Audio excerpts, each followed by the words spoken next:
কয়েকদিন ঘুরাইয়া ফিরাই অন্ধকার কবরে নিয়ে যাবে।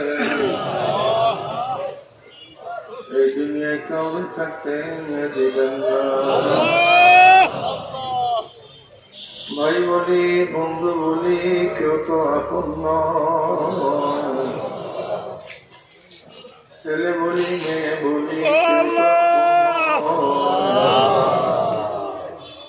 গাড়ি বলি বাড়ি বলি কিছুই তো নিজের নয়। বহু ভাবিয়া চিন্তা দেখলাম মৌলার কবরে গেলে আপনি ছাড়া কেউ আপন হবে।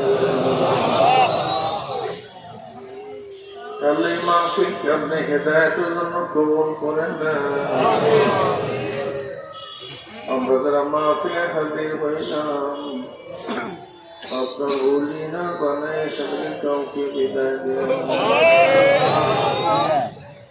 রব্বির হামহুমা কামা রাব্বায়ানি। وصلى الله تعالى على خير خلقه